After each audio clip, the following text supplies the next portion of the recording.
where I was. Lincoln's luck begins to change. Whatever way you look at it, it was a very strange set of circumstances. I'd been left for dead, and yet, at one level, my mind was connecting. There was all this stuff still happening in my head, and it's all very vivid. Determined not to die, Lincoln's subconscious begins to fight back. He starts to hallucinate. It was a case of me rejecting death and insisting on life. And the way that was expressed to me was I was wearing a grey cloak, and that cloak was like a cloak, the cloak of death that was welcoming me, and I was wearing it. And I knew I had to accept the cold and whatever else was going to happen if I put that cloak away. And then I felt like a pilgrim, I suppose, someone who knows where they've got to go, who doesn't know what the journey's going to be, but knows that's his only choice in life.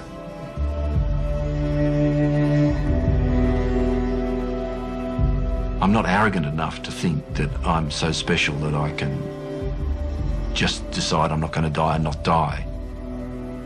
I had to believe that I wasn't going to die, because otherwise I would not have been able to face that impossible set of circumstances. The hypothermia, the hypoxia, the exhaustion, the dehydration, the cerebral edema. It was a death sentence, and I had to utilize everything that I'd learned over 3 decades of mountaineering.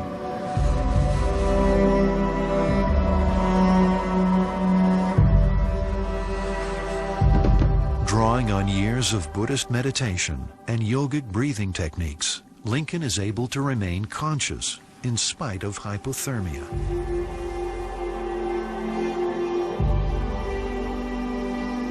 Soon the sun came, and there was this amazing, life-giving warmth. After 30 hours in the death zone at minus 25 degrees, Lincoln Hall should really be dead. Hallucinating wildly, he is in the final dangerous stages of hypothermia and is still a long way from safety. But his lucky streak continues. There was so much good fortune. The most dramatic was the appearance of a team of 4 climbers who were heading for the summit. Unlike David Sharp, who died 10 days earlier, Lincoln is fully conscious, moving around, and clearly visible to the approaching mountaineers. Climbing that morning is a team led by American guide Dan Mazur, with Jangbu Sherpa, Andrew Brash, and Miles Osborne. I was kind of staring down at my feet, as you do, because, you know, you're just so focused on one foot in front of the other. And I kind of looked up, and then I saw this kind of yellow kind of blob sitting up there on the ridge, and I was just completely dumbstruck. I didn't know what to think. Hey, what are you doing here? We went up to him, and the first thing that he said was, "I bet you're surprised to see me here." And that was the thing that completely threw me.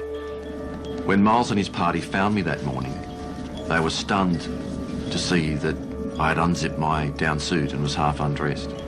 There are 2 possible reasons. One is that I was rejecting the cloak of death, and the other is that I was in the final stages of hypothermia, about to die. Up to 50% of hypothermia victims are found with their clothes off. It's called paradoxical undressing. When death is imminent, blood returns to the extremities in a rush, producing the sensation of a hot flush. I don't think it even crossed anybody's mind until that point as to, well, would we go to the summit or not? Who are you? I'm Lincoln Hall. We found a climber. He's saying his name's Lincoln Hall. I was behaving erratically, not that I was aware of it. The first thing they did was to secure me to a rope. I want to get off the boat.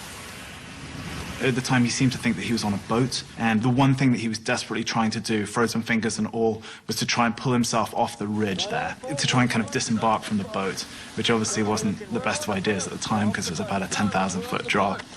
We're on the boat. We're on the boat. We're on the boat.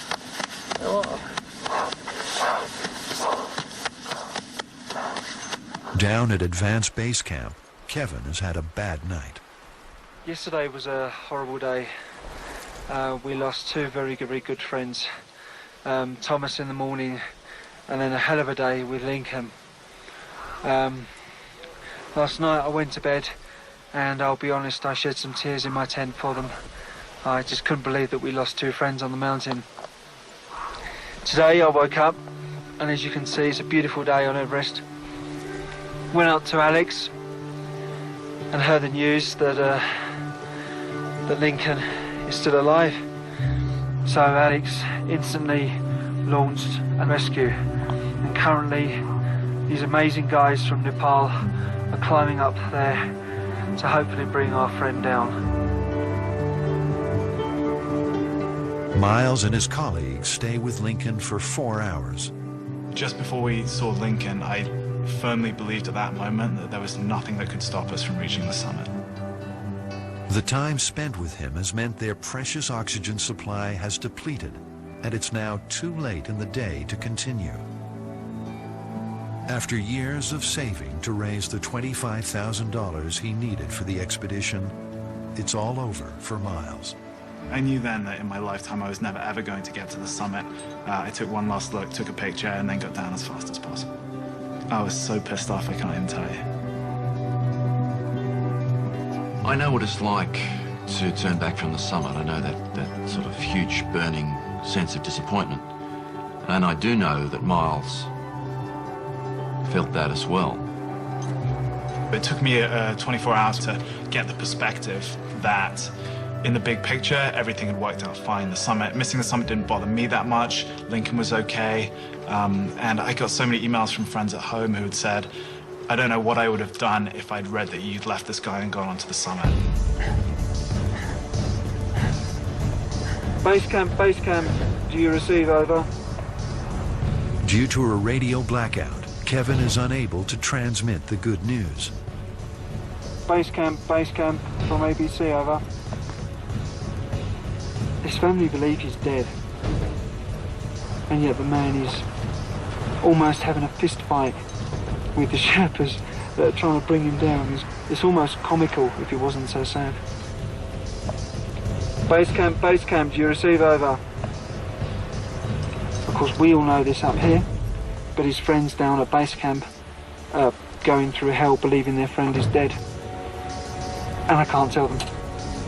Base camp, do you receive, over?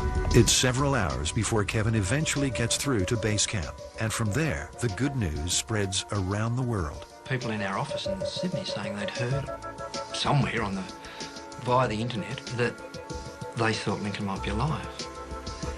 And my immediate response to that was, no, don't go there. Don't clutch onto that, given we'd just been through the trough of death. And then, until we found out for sure what was going on.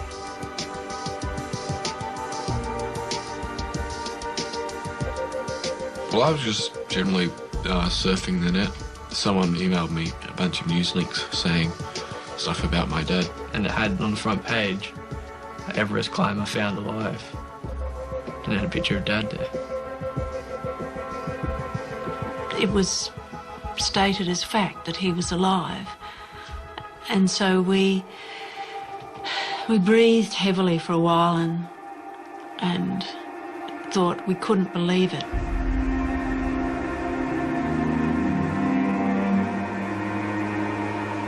After 36 hours of fighting for his life, Lincoln Hall makes his momentous arrival at Advanced Base Camp. He is exhausted and emotionally drained.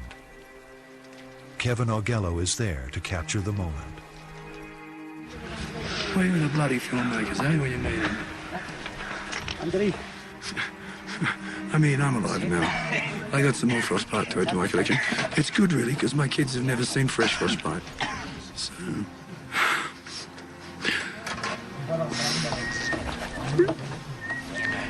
You'll be so proud to have the flag there.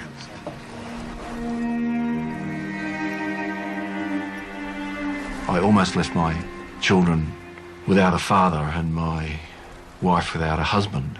And had that happened, I could not even begin to think about forgiving myself. Which was why I just had to come back. Yeah, hi there. I only got the opportunity to talk to Barbara once I was down an advanced base camp. So apparently I'm getting all yak soon. Lincoln's voice was so unrecognisable, faint, croaky, crackly, that I wasn't sure it was him. Tell her you're well, come on. Yes, I'm well. You're always saying I'm well, Lee, that's what I need to tell you. She couldn't believe it was me, and what I did was I said, well, of course it's me. I hope you haven't started looking for another husband. I thought, well, that really is, that's him. This footage shows Lincoln finally reaching base camp. After 2 months on Everest, the expedition is over. 22 years on, Lincoln Hall has achieved his dream. But his greatest achievement was not reaching the summit, but getting down alive. His first priority is to find the Sherpas who helped save his life.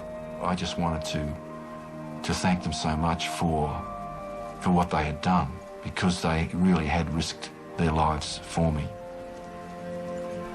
If Pemba or any of the other Sherpas had died and I survived, would be the most dreadful outcome possible. It would just be the worst thing I can think of. Pemba was the only Sherpa that I was able to see as soon as I got down.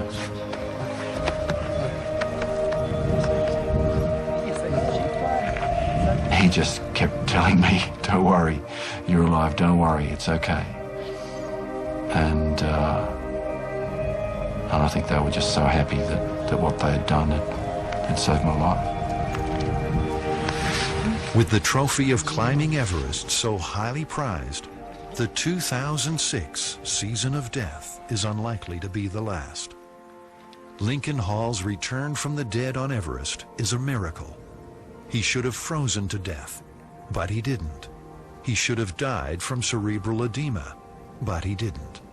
His survival still eludes explanation by medical science, and it's something he's still coming to terms with. One thing that's helped me to deal with that is the Tibetan Buddhist interpretation of the nature of death, which is that consciousness leaves the body, you know, in different stages, and there's 8 of those stages, and it's basically a shutting down, a bit like you do when you get out of your helicopter. You turn this off and you turn that off, and the whirring starts to go quieter and quieter. Well, I went through the 2 of those levels. I can tick 2 of those boxes in terms of consciousness leaving me. Now, the big question is, what caused the reverse? I just don't know.